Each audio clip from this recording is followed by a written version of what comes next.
Yo, what up, baby? It's the feature presentation podcast where movies and music meet. I'm DJ Sus1. My co-host Kenya's here. Hello, hello, hello. I want to say, I know this is not part of the podcast, but I just want to say the jacket's amazing. You're looking very cheerleaderish today. It looks good. I love it. I'm not sure if that's a compliment No, it's a compliment. or shade. It looks good. Okay. It looks completely great. No, it looks great. I love it. We got big talent in these streets today. And these streets means on the podcast, by the way. Yes. He's very well known for his legendary role as Bubbles on The Wire. Legendary. Thank you. I like that. That was legendary. That was legendary. Awesome. I'll let you say it. Yes. Yeah, you were involved in a bunch of TV shows, a bunch of movies. You're involved with a play that we're going to talk about right now, which is amazing. Royo in the building. What's up, boy? Hey. Good. What's up? Good to be We here. need like a sound effect or something, I feel like, I after just Sus did. does the intro. Is that generic if we had the sound effects with the applause? No. I mean, feature presentation. Yeah, facts. You Yeah. might have to get that. So let me start off with this. You grew up in the 70s and 80s in the BX in Wow, the you're Bronx. just going to age me like that real quick. I was up born and in the 70s and I'm damn. right with you. Okay. So, bro, how was it growing up in the Bronx in that time, and how did you get into acting? Because that, to me, that's the real era. Guys, forgive me, anybody who's younger or older for saying this, but that's the era of New York that I think was incredible, in my opinion. Well, I mean, growing up in the 70s in New York, I didn't see it as anything because I was in it. So I didn't know I was growing up in any other way until I started traveling and going out with my mom and dad on like family vacations. And then wherever we went, they would go, "Oh, you from New York? Oh my God, how'd you make it out? Or how'd you survive?" That's when I really started to think, oh, am I in a rough neighborhood? Or I just thought it was my neighborhood. And you just was always around a certain energy of creativity and desire to get out. So growing up in New York, the great thing about growing up in the Bronx, specifically at that time, was you felt this energy of creativity like boiling. Like, people in their neighborhoods, it was kind of, rough, or it was kind of poverty stricken, and nobody looked down, they looked hungry. And then you just started to hear like hip hop starting. I was just about to say, you hip-hop started just hearing started in like the Bronx the at the Knicks time. shooting, and you just started feeling like we're gonna make it out of this situation by hella high water, and you can thank us for hip hop anytime you want to. Right. That's it. Yes, I greatly appreciate hip hop. That's right. So how did you get into acting exactly?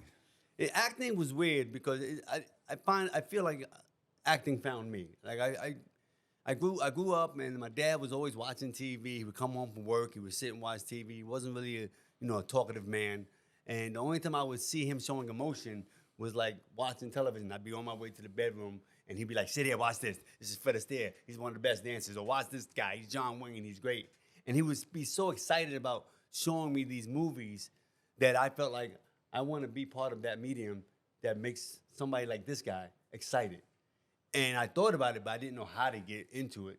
And then one day I was doing construction in Manhattan, so to speak, and a friend of mine's girlfriend was walking to an acting school, HB Studios on Bank Street, and she was like, "Yo, I'm going to this acting class." And I was like, "Well, I just got off work. I got a construction hat on. I was just finished doing the jackhammer, so I was kind of ripped." Okay. And I was like, I'll go to the acting class with you. And I walked into this acting class, and it was full of girls, and they were looking at me all, I'm all dusty and swolled up. And, I went up and did a couple of monologues, and the teacher said I was really good. And I said, "All right." Naturally, first try. Yeah, she said I had the energy. She said I had the charisma. Now, will I take it serious?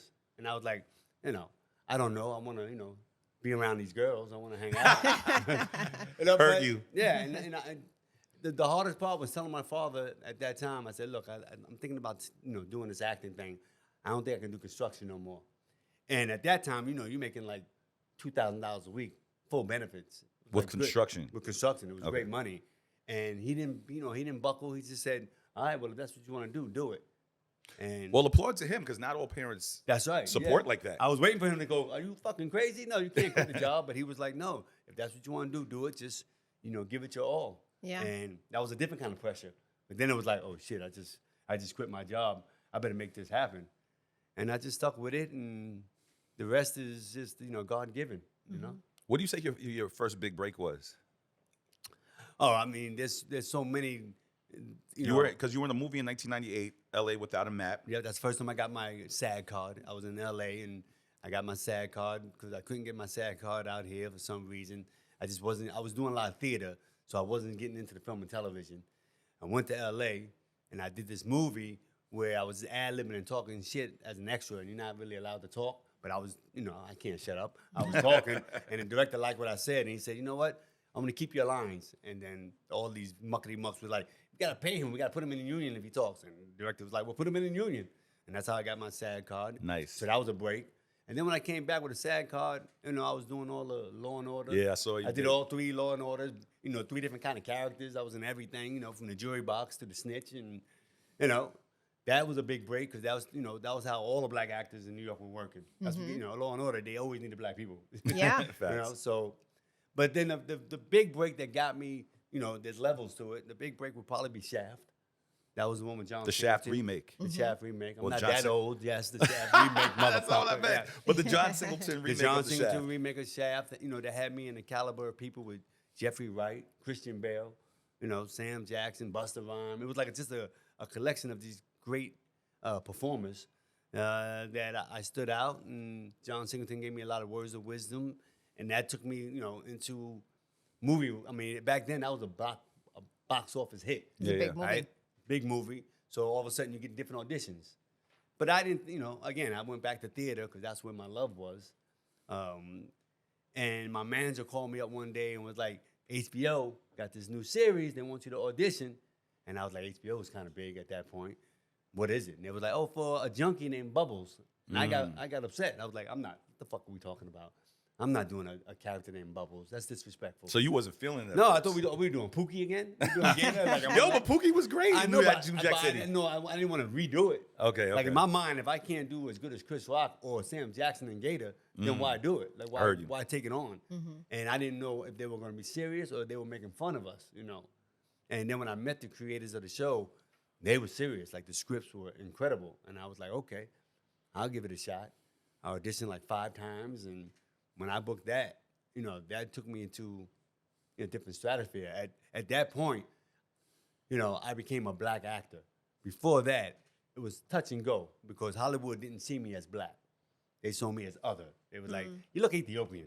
Or you look mixed. We have to explain you. Which, by the way, I want to tap on that, and Kenya, we're going to get right to your next question. But I saw that when you were casting in your early days, Yeah. some people, tell me if this is true, some people said that you were too Latin, or you were too black, or you weren't black enough. I wasn't black or enough. you weren't Latin enough. That's what right. they said. That's right. Because I'm mixed. Yeah. I know I look Dominican, but I'm black and white. My father is, rest his soul, is white Jewish man. My mom is a black Christian woman, and I came out mixed. And I got that a lot just being in the industry, in the entertainment industry, that, I'm too white, or I'm not white enough, or I'm not black enough. And why can't I just be me? Why is it a race thing at all? Yeah, So 'cause- what was your I experience? mean, it was the with same thing. In Hollywood at that time, when they said black, they were talking about like Bokeem Woodbine.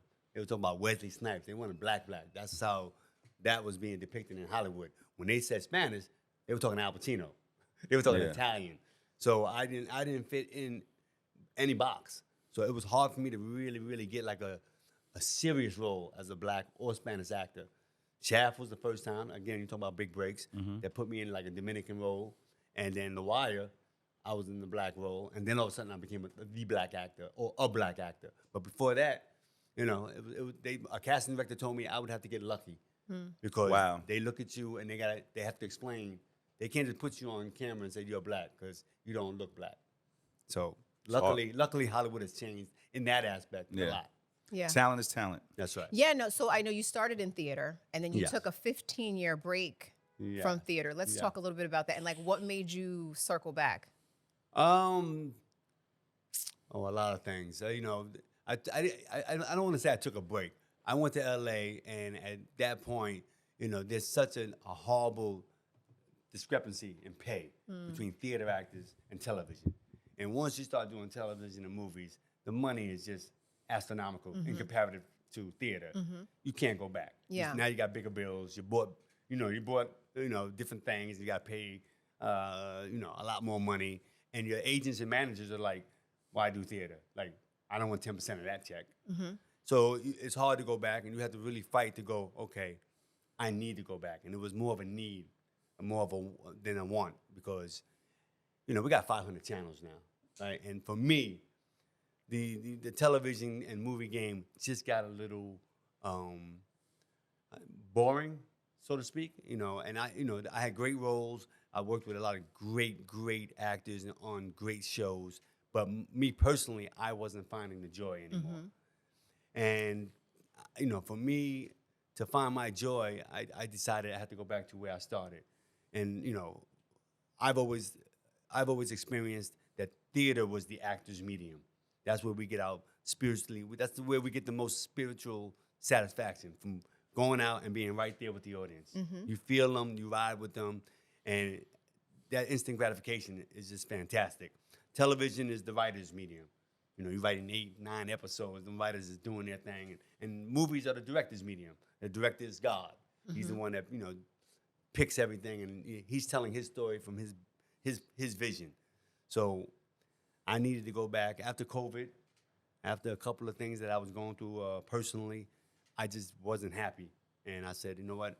I'm not going to sit here and be disrespectful to my craft and walk around bitter and just do a job for a check.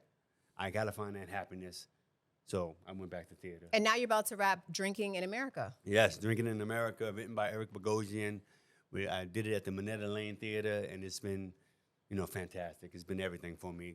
Like I said, it gave me back my joy in my craft. It gave me a chance to be in front of friends and families and friends and fans and new fans.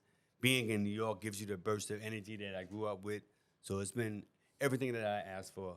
And tonight's the finale, so I'm bittersweet about that. Yeah.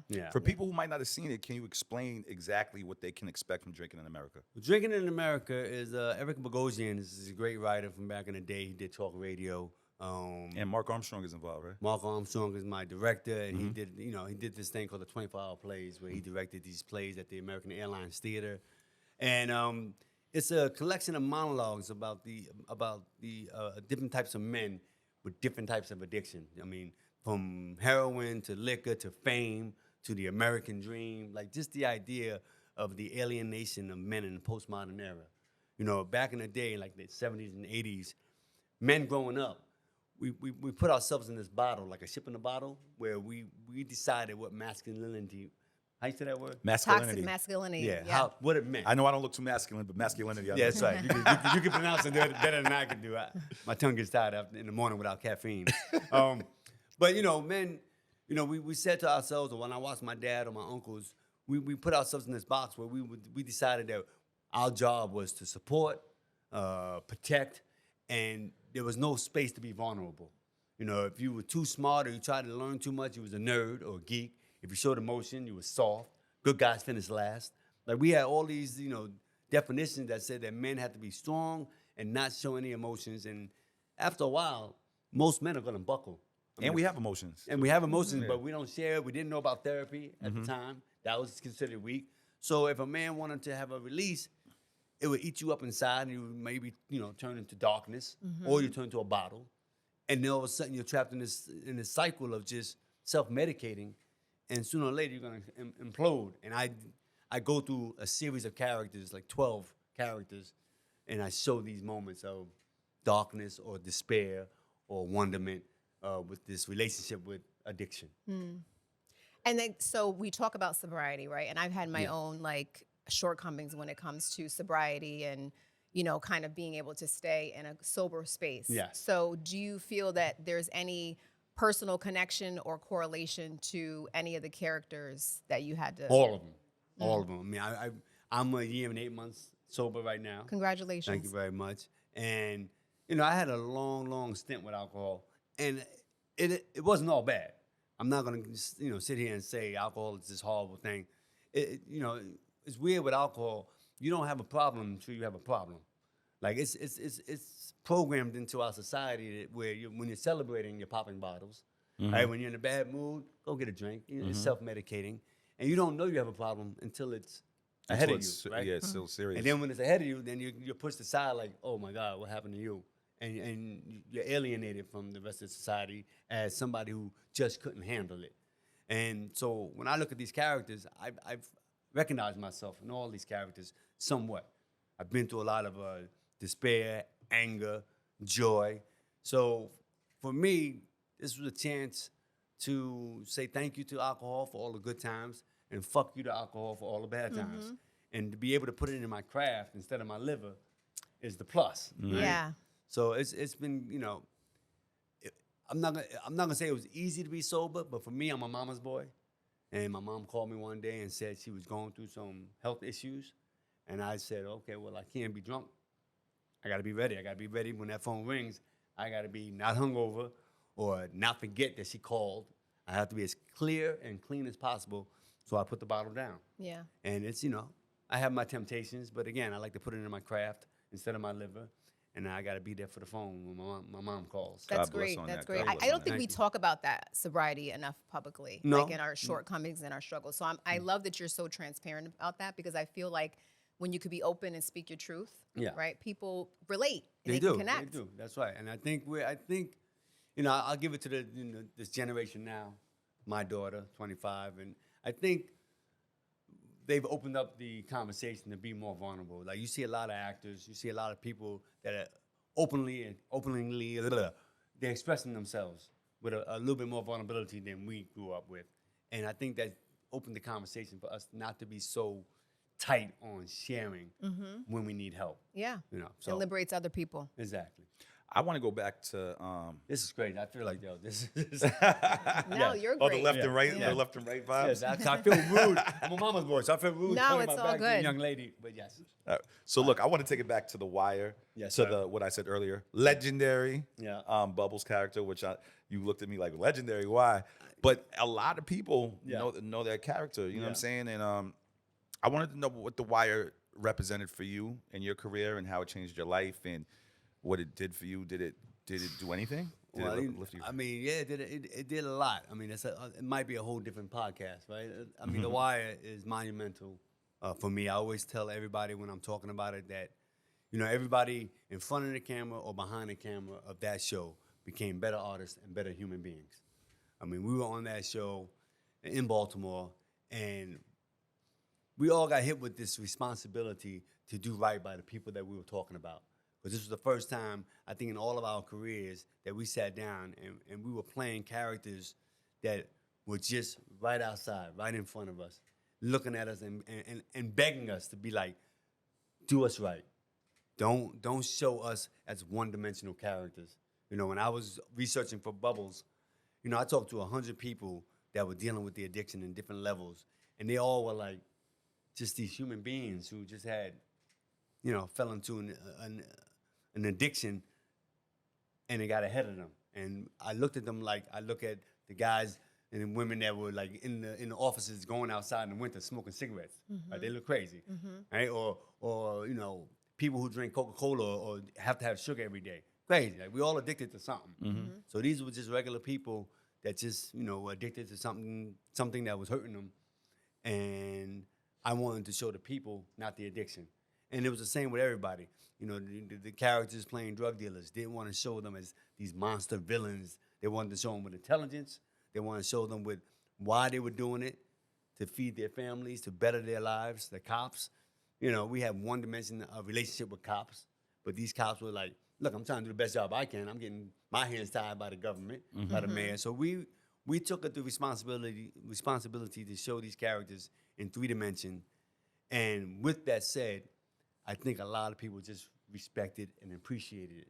You know, growing up in the Bronx or growing up in New York or any like cities, you know, you walk down the street, you ride the trains. There was a point where anybody homeless came on the train, you were disgusted. You looked past them or you didn't want to give them eye contact. You thought it was their fault. And I think people were all doing that, maybe not even knowingly. But all of a sudden, on Sunday, they turn on the TV, and they're looking at Bubbles on TV, and they're not turning their head. Yeah. They're looking at him, and they're really starting to learn and understand his story. And it made them go, you know what? He's just a regular guy trying to do his best. And I think that permeated, and they started looking at people in the street, and maybe not giving them money every time, but at least looking them in the eye and respecting them and saying, sorry, I can't do it. You never know Yeah. what somebody's going through as You well. never know. True. So, And yeah. just staying on that a little bit, do you feel like there's like an irony or a connection to like your gift and your calling, right? In terms of like how that's been able to like transcribe onto screen for you and in your plays? Yeah, you know, I think, you know, I have a great mom, and my mom was the type of woman that just talked to everybody. She didn't judge anybody. She met people, she looked them and took them at face value. And she taught me that. She said, she always said to me, I don't care what you do with your life, just be a good person. So when I got these characters, Can you say that again, please? I don't. 'Cause I preach that. I don't care what you do in life, just be a good person. That's all my Yes. mom wanted from me. And so when I look at characters that I'm getting, I don't look at what they're doing. I look at who they are. And I think, I don't know how to speak on it, but I think that when I portray somebody, that's where I'm coming from. I'm coming from the human experience. And people seem to think that I give my characters a certain heart, or I give my characters a certain feel that they connect to. And I appreciate it, but I don't know. I don't know what I'm doing. I'm just doing my job as the actor, and that's what I bring to the table. I think a certain human experience of non-judgment. Yeah, well, I think it's interesting because I think that's how God looks at us, Yes. right? Yes. Yeah. I Did think you so. Did you play the character so well? You That was play. so beautiful. Thank you. We gotta take a moment like Yes. this. Thank you. Thank Yes, you, thank you, God. Yeah. You played the character Bubble so well. Is this true, or is this just the urban legend that somebody actually approached you with like drugs and heroin and tried to Yeah. give it to you, Yeah, they gave it to me. Gave me a free thinking that the character was absolutely a real character? Yeah, they were giving out free testers. They did that. Like, we would shoot on location. Like, we were shooting in neighborhoods where, drug dealers were mad as hell because we were cutting up their money. They're making $10,000 a day. And now we're there with all these camera equipment. They can't work. And, every so on, they had these free testers that they would give out. And a couple of cats was running back from, I guess, getting a couple of free testers. And I'm sitting in front of my trailer getting ready to shoot, and I'm in character because I always felt like I had to stay in character somewhat to be, to shoot. And he was like, "Yo, they got a test a minute. You look like you need one," and then ran off. And I look at my hand, and I got a 1-on-1 free vial, and I was like, "Ooh, if I take this right now, I'll have an incredible scene." But then I realized I might be only good for one take. Right. And I was like, you know what? Let me trust my craft. Let me Yes, trust yes. my preparation. And I just kept it in my trailer for a little while to show. I kept it in my trailer to show me that, I'm not gonna cheat. And if they gave me this because they believe it, I better believe in myself even more so, and go out there and do a good job. Wow. So yes, that did happen. Yeah, my brother, you did so many amazing things. You worked Yeah. with J-Lo, you worked with Viola Davis, you Yeah. worked on this new play, Drinking America. You did The Wire, legendary, Law and Order. So many legendary things. What do you want to do coming up in the near future? What's on the plan? What's on your 2-year goals, your 5-year goals? What are you trying to accomplish out here in these streets? You know what? Just so I don't get too long-winded, or I don't jinx myself, or I don't, say things out of turn. I'm just gonna say that my long-term goal is to be a good person. That's a That's good it. goal. I love it. Yeah. That's a great goal. So talk a little bit about like working with Audible Theater and what that's been like as an experience. Working with Audible Theater has been fantastic. Like we talked about earlier, it's been 15, 16, let's just say 20 years to be dramatic, since I've been on stage. So I was nervous. And when I found out that Audible Theater, who just bought the Minetta Lane Theater, was involved in producing, I thought it was going to be corporate. I thought it was going to be kind of cold. I didn't know if they really knew how to appreciate the artist. But they've been fantastic. They've been really open and expressive in making sure that I'm taken care of, that I have a place that I feel safe and free to express myself. And I have nothing but good words. And I tell any artist out there, if you can work with Audible, go right ahead, because they seem to really, really respect and understand what we do as artists. And they want to make sure that we have the freedom to do it. So it's been great. I have no complaints about this whole experience of me returning on stage. That's great. And Drinking in America is going to be available on Audible as well. That's right. But the great thing about what they did with Minetta Lane Theater is they set it up to be, everything can be recorded.